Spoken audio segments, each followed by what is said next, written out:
Hello student, welcome to Ujjwal law classes. आज मैं उपनिधान के बारे में, बेलीमेंट के बारे में बताऊंगा। आम दिनचर्या में सब ये यूज होते हैं भाई।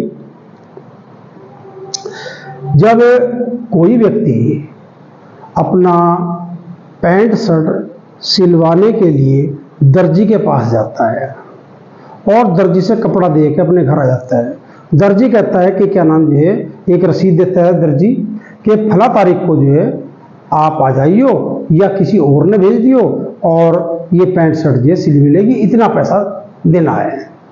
तो ये एक उपनिधान है, यानी कि यहाँ पर जो है जो कपड़े देने वाला व्यक्ति है, जो कपड़े सिलवा रहे आपने, वो तो है उपनिधाता, और जो दर्जी है वो है उपनिहिती, और ये पूरे ट्रांजैक्शन को कहते हैं उपनिधान। ठीक है जी। यानी कि एक व्यक्ति ए किसी प्रयोजन के लिए, प्रयोजन कोई सोना क्या क्या नाम जो है, किसी ने चैन बनवानी, किसी ने बाली बनवानी, पजेब बनवानी वगैरह वगैरह ऐसी जो इंस्ट्रूमेंट है, या कोई व्यक्ति जो है अपनी मोटरसाइकिल जो है किसी के गैरेज में रखाता है मैकेनिक के यहाँ कि उसको सुधारेगा वगैरह करेगा। तो ये कोई साइकिल है भाई, जो मैकेनिक है उसके यहाँ देख आता है। कोई घड़ी है उसको सुधारने के लिए वॉचमैन से देख आता है।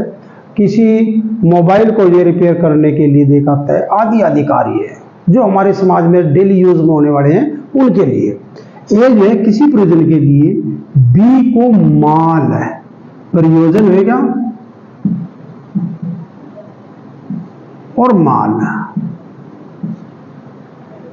ए किसी प्रयोजन के लिए माल बी को प्रदान करता है।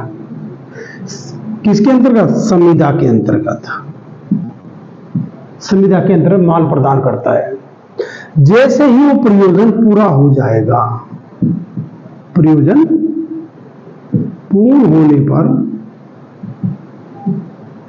माल का प्रदान ए को, या तो ए को या उसके निर्देशाधीन बी को, सॉरी किसी भी अन्य व्यक्ति सी डी किसी को भी दिया जाता है। तो इस पूरे ट्रांजैक्शन को उपनिधान कहते हैं। माल का, यानी कि इस पर जो है, जो माल है, मान लो मोबाइल फोन है, इस पर जो है कब्जा किसका? कब्जा तो हो जाता है इसका, यानी कि जिसको प्रदान किया जाता है मैकेनिक का हो जाता है। और स्वामित्व किसका? स्वामित्व होता है ए का। तो इस प्रकार से माल का परिधान किसी प्रयोजन के लिए, यानी कि परिधान होना जरूरी है। प्रयोजन किसी प्रयोजन के लिए संविदा के प्रयोजन पूर्ण होने पर, संविदा के अंतर्गत दिया जाता है। प्रयोजन पूर्ण होने पर माल का परिधान जो है एक हो, यानी कि स्वामी जो है उसको या उसके निर्देशाधीन किसी अन्य व्यक्ति को प्रदान किया जाता है। तो इसको पूरे ट्रांजैक्शन को उपनिधान कहते हैं, और इसको कहते हैं उपनिधाता, यानी कि बायलर, और कहते हैं बेली। ठीक है जी। तो इस प्रकार से ये उपनिधान हो जाता है। कब्जा हमेशा जो है दिया जाना आवश्यक है। अगर कब्जा नहीं दिया गया तो ये उपनिधान जो है पूर्ण नहीं होता। बहुत सी बार ऐसा हो जाए कि चाबी दे दी तब भी परिधान माना जाता है कब्जा दूसरे का व्यक्ति का।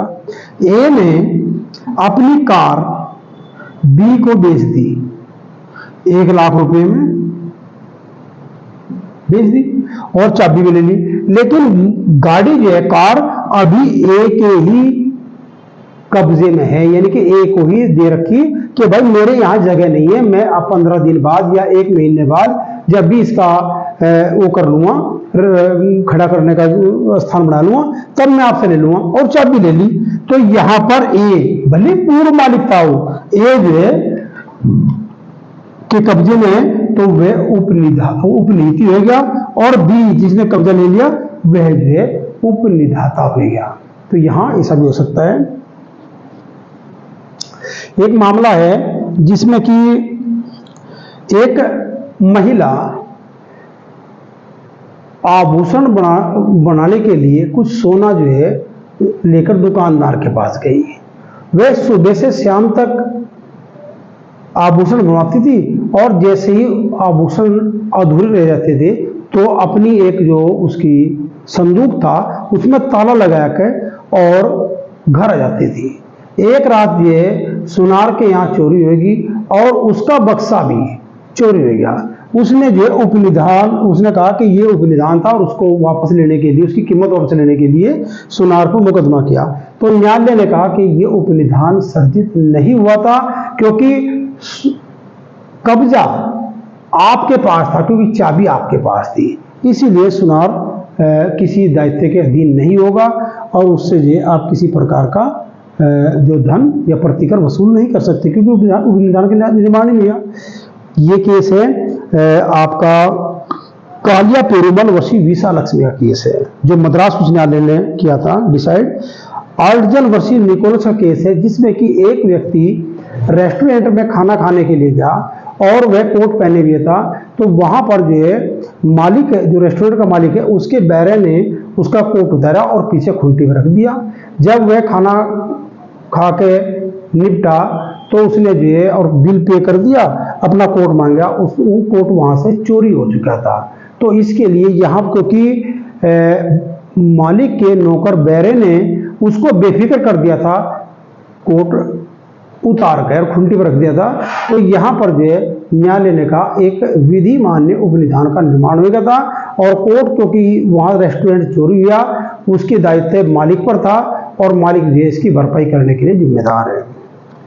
एक केस है, मान लो आपने गोदाम में माल लगाया, गेहूं लगाया, चावल लगाया, वगैरह लगाया और अत्यधिक बरसात होगी जिसके अंतर्गत जो है वह चावल या वह पानी के कारण जो है गल गया, खराब हो गया, तो इसमें जो है उपनिदाता किसी भी जिम्मेदारी के लिए जिम्मेदार नहीं होगा। कारण है उसका क्योंकि उसने युक्ति, जैसे कि वह अपने माल की सुरक्षा करता वैसी माल की सुरक्षा आपके माल की भी की, लेकिन बारिश क्योंकि प्राकृतिक एक आपदा है और उसके अंतर्गत जो है उस पर जो है उसका उपनीति का किसी प्रकार से वश नहीं है। शांतिलाल बनाम ताराचंद का केस है AIR 1933 इलाहाबाद का बाढ़ वाला। सुंदरलाल बनाम राम स्वरूप का केस है कि उत्तर प्रदेश में किसी शहर में एक व्यक्ति ने लकड़ी की दुकान किराए पर दी और यह कहा कि भाई जब भी आपका उद्देश्य क्या नाम छोड़ना चाहोगे तो जो कि दुकान मुझसे लकड़ी देना, इसमें किसी प्रकार का वो नहीं होना चाहिए, गड़बड़ नहीं होनी चाहिए। उसने इसलिए क्या नाम जो है उससे वादा किया और दोनों में आपस में जो है उपनिधान का निर्माण हो गया। लेकिन उस नगर में सांप्रदायिक झगड़े हुए जिसके में जो है उस दुकान को जला दिया गया, सांप्रदायिक तत्वों द्वारा जला दिया गया। तो यहाँ पर जो है उपनिदाता ने उपनीति से जो कि दुकान लेने के लिए दावा किया और जब उसने इनकार कर दिया तो प्रतिपूर्ति प्राप्त करने के लिए वाद दायर किया। तो यहाँ इलाहाबाद उच्च न्यायालय ने कहा कि नहीं, ये इसमें सेक्शन 151 में ये बताया गया है कि आप जो उपनिहिति है उपनिधान का यानी कि उपनिहित माल का उसी प्रकार से सुरक्षा करेगा जैसे कि सामान्य प्रज्ञा वाला व्यक्ति भी अपने माल करता है। इसने सब की किया, लेकिन सांप्रदायिक जो झगड़े थे वो तो इसके हाथ में नहीं थे, इसीलिए वे किसी दायित्व के दायी नहीं होगा। उपनिधान केवल चल संपत्ति का हो सकता है, अचल संपत्ति का किसी प्रकार से नहीं होता भाई। उपनिधान में दो प्रकार के, अच्छा एक चीज हो रही इसमें, जैसा कि बैंक होते हैं, बैंक में लोग जो है लॉकर खुलवाते हैं और उसमें जो है अपने जेवर आभूषण या महत्वपूर्ण दस्तावेज जो है वहां रख देते हैं, कभी चोरी वगैरह ना हो जाए, अपनी माल की सुरक्षा के लिए उन्हें वहां रख दिया और चाबी जो है उस व्यक्ति को प्रदान कर दी जिसने कि माल वहां रखा था और माल बैंक से चोरी होगा, लॉकर से चोरी होगा, तो उसके लिए बैंक जिम्मेदार नहीं है। अगर जो चाबी दी थी, एक चाबी बैंक के पास थी और एक चाबी उसके पास थी, लेकिन दोनों चाबी मिलने से ही वह लॉकर खोला जा सकता था, तो बैंक जिम्मेदार नहीं होगा। लेकिन उस चाबी के बगैर भी बैंक लॉकर को खोल सकता था, तब बैंक जिम्मेदार होगा। तो लॉकर के मामले की बात है। देखो, उपनिधान दो प्रकार के होते हैं, सशुल्क होता है और निःशुल्क होता है। सशुल्क में जो है, अगर सेक्शन 150 के अंतर्गत यहाँ उपनिधाता को अपने माल में जो कमी है उसका वर्णन करना पड़ेगा, और अगर उसके वर्णन भी नहीं किया और उसके जो माल है उससे जो उपनीति को किसी प्रकार का नुकसान होता है, तो उपनिधाता उसके लिए जिम्मेदार होता है। मान लो ए व्यक्ति जो कि गाड़ियां किराए पे देता है, उसने बी को गाड़ी किराए पे दी और वहां गाड़ी का में जो है टायर फट गया वगैरह हो गया, जिससे जो यात्रीगण जो बैठे थे उनको नुकसान हुआ, तो उसके लिए यहाँ उपनिधाता जिम्मेदार होगा। एक होता है निःशुल्क उपनिधान।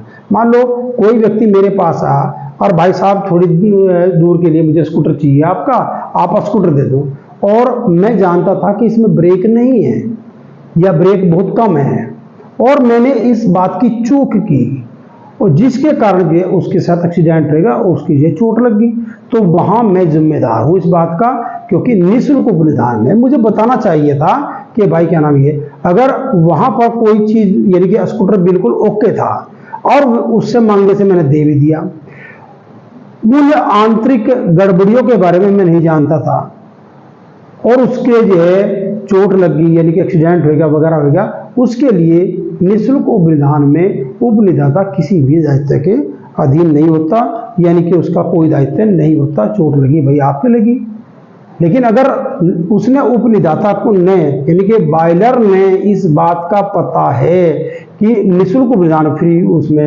एलिमेंट में कि स्कूटर जो दे रहा हूं उसका ब्रेक कम है और मैंने बताने में चूक की, तो वहां वह बेली को हुई नुकसान के लिए दायित्व के अधीन होगा।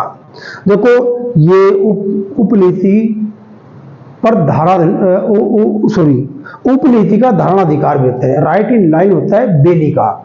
ये दो प्रकार का होता है, एक होता है विशिष्ट धारणाधिकार, एक होता है साधारण धारणाधिकार। विशिष्ट धारणाधिकार सेक्शन 170 में है, जो कि विशिष्ट व्यक्ति को, विशिष्ट संपत्ति को ही अपने कब्जे में रोकने का अधिकार उपनिहिति को होता है। जैसे कि ए व्यक्ति अपना पैंट शर्ट सिलवाने के लिए दर्जी के पास ले गया और दर्जी ने उससे कह दिया भाई जैसी पैंट शर्ट तभी दूंगा जबकि आप पैसे दोगे मेरी सिलाई के। वहां पर वह गया और उसने जो है दर्जी ने पैसा मांग गया, उसने कहा पैंट शर्ट सिल गई, हाँ सिल गई भाई ले जाओ, मुझे तो 1000 रुपये चाहिए। उसने कहा कि 1000 रुपये मैं 2 दिन बाद दे दूंगा। उसने कहा जब तक आप पैसे नहीं दोगे मैं आपकी पैंट शर्ट नहीं दूंगा। तो ये विशिष्ट धारणाधिकार है। लेकिन किसी पूर्ण ऋण की बाबत या पूर्ण देनगी की बाबत आप जो है विशिष्ट धारणाधिकार का प्रयोग नहीं कर सकते। साधारण धारणाधिकार का प्रयोग सेक्शन 171 में बताया गया है। इसमें बैंकर, फैक्टर, घाटवाल या हाई कोर्ट के अटॉर्नी या बीमा दलाल साधारण धारणाधिकार प्रयोग करते हैं, यानी कि वे जो उपनिधाता की किसी भी संपत्ति को रोकने का अधिकार रखते हैं। इसको साधारण धारणाधिकार कहा जाता है। ठीक है, कुछ इसमें गिरवी और अभिकरण रहेगा, उसके बारे में मैं कल बताऊंगा। धन्यवाद।